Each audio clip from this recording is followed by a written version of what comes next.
lebih fleksibel ya, karena mereka memang mengurus sendiri. Jadi memang istilahnya mereka menjalankan aktivitasnya itu secara mandiri gitu ya, mendapatkan dana, mereka menghimpun dana seperti itu, kemudian mereka melakukan pemilihan-pemilihan seperti itu. Nah, itu salah satu organisasi lobby itu bentuknya seperti itu.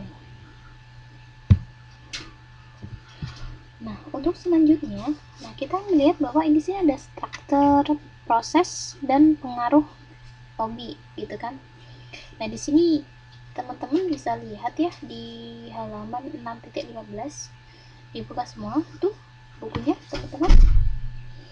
6.1 gambaran C1 itu mengenai struktur, proses, dan pengaruh lobby. Jadi kita melihat, mari kita melihat teman-teman. Nih, yang paling penting kita lihat bahwa di sini ya yang saya jelaskan tadi, strukturnya sendiri ada asosiasi, ada korporasi, ada konsultan, ada intern gitu ya. Kemudian, nah ini yang paling penting di sini bisa diingat-ingat teman-teman, Mbak Ika, Mbak Prima, Mbak Zing, ya.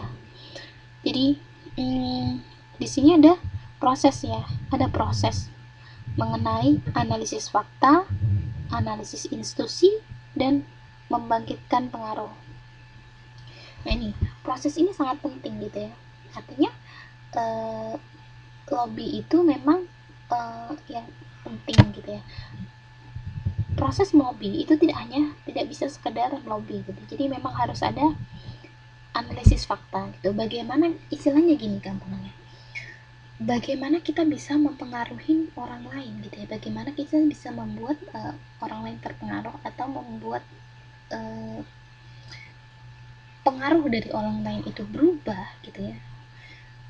Jika kita tidak mengetahui informasi-informasi yang bisa kita gunakan untuk mengubah gitu ya, bisa kita gunakan untuk mempengaruhi gitu kan. Jadi memang kita harus melakukan analisis fakta gitu. Jadi ini analisis fakta itu betapa pentingnya analisis fakta ya. Kemudian tentu saja ketika setelah analisis fakta itu kan karena sangat penting untuk bagaimana kita dalam proses lobby, dalam proses komunikasi gitu ya. Teman-teman sendiri kita juga melihat ya institusi yang terlibat di dalamnya itu seperti apa gitu. Jadi kita melakukan analisis terhadap institusi seperti itu.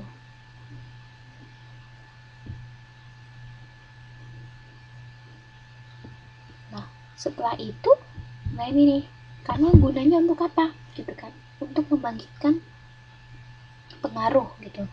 Kita membangkitkan pengaruh untuk pengambilan kepada keputusan langsung. Biasanya keputusan langsung itu langsung ke perusahaan gitu ya, atau ke jajaran top manajemen atau misalkan dewan-dewan redaksi seperti itu. Nah, bisa juga kita melalui pengaruh orang ketiga ya. Orang ketiga itu misal nih secara tidak langsung gitu ya. Di sini dicontohkan di buku ini adalah salah satu misalkan gampang ya gitu kan, ketika misal kita punya teman pejabat nih, misal nanti Mbak Ika jadi pejabat gitu kan. Nah ini nih karena Mbak Prima itu ingin supaya istilahnya dapat gratis bea cukai gitu kan. Mbak Prima kan ini bisnis girl gitu kan, bisnis woman gitu kan. Nah dia karena Mbak Ikanya ini adalah pejabat gitu kan, jadi dia melalui pendekatan lobbynya melalui Mbak Ika gitu kan. Jadi melalui orang ketiga, jadi secara tidak langsung gitu. Jadi memang harus baik-baik ya sama pejabat gitu kan. Nah oke. Jadi pejabat yang baik. Nah untuk organisasi gitu ya, hal-hal apa saja sih yang harus dipertimbangkan gitu kan, hal-hal apa saja yang harus dipertimbangkan dalam pencapaian gitu ya, dalam memutuskan bentuk organisasi mana yang sesuai gitu kan. Yang pertama adalah tujuan gitu. Jadi memang harus tahu tujuan, ruang lingkup kegiatan yang hendak dicapai di masa depan itu seperti apa gitu kan. Terus kemudian ini ada cakupan operasi. Apakah kita melihat bahwa apakah organisasi itu melakukan misalkan pengumpulan uang atau pengumpulan modal seperti itu. Terus yang ketiga hubungan, yaitu hubungan di antara orang-orang yang bekerja dalam organisasi itu. Dan yang terakhir itu apakah mendapatkan bantuan langsung dari pemerintah gitu ya. Supaya kita bisa tahu ya, jadi ketika kita tahu masalah ini akan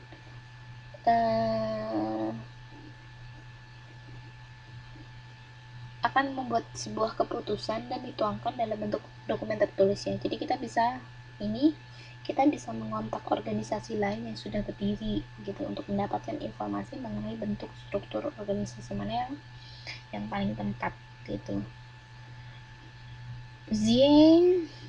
Mbak Zing mana? Nah, kalau di Indonesia sendiri tuh memang nggak terlalu populer ya, tapi ada lagi nih istilahnya adalah di escort. Apa sih di escort nih? Jadi ada orang-orang yang tugasnya gunanya lobby gitu kan ya. Nah, sampai sini sudah paham belum teman-teman?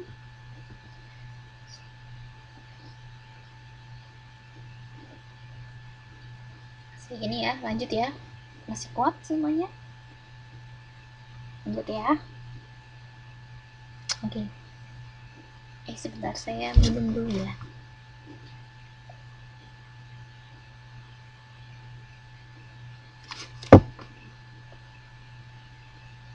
Oke, lanjut.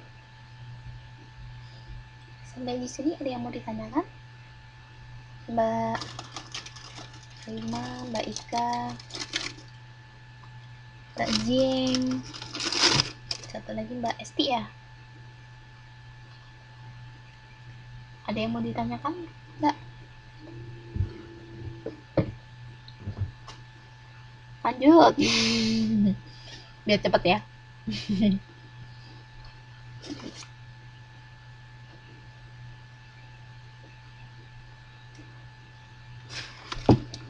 Ya lanjut ya.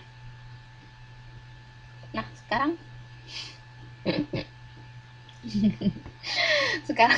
iya, semakin cepat semakin baik kan. Oke, kita lanjut. Sekarang tahapan lobby gitu ya. Kita melihat gitu ya, tahapan lobby itu seperti apa sih? Nah, yang saya jelaskan tadi gitu ya, lobby itu yang paling penting apa? Gitu kan. Satu, dia adalah mengumpulkan data dan fakta. Karena apa? Gitu kan. Karena bagaimana kita bisa mempengaruhi gitu ya. Bagaimana kita bisa menekan orang tersebut, mempengaruhi orang tersebut gitu kan, untuk mengubah kebijaksanaan jika kita tidak tahu informasi tentang apa yang kita tuju, apa yang harus kita sampaikan. Jadi yang paling penting adalah tadi ya, analisis fakta ya. Jadi karena kita memang tujuannya adalah untuk mempengaruhi seperti itu ya, bagaimana kita melobi gitu ya. Jadi memang kita harus mengumpulkan data atau fakta. Yang dalam gambar tadi itu ada analisis fakta gitu kan. Nah ini yang kedua itu ada, jadi yang kedua adalah interpretasi terhadap langkah-langkah pemerintah.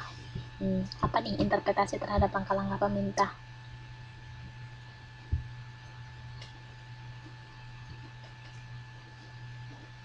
Gimana?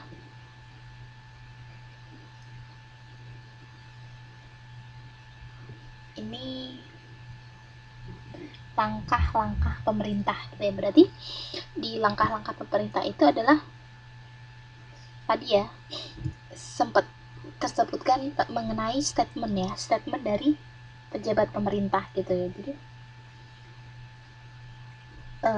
yang awal kita kan jelaskan ya, bahwa fungsinya adalah salah satunya adalah ketika tadi adalah penjabaran opini dari pejabat pemerintah yang berkaitan dengan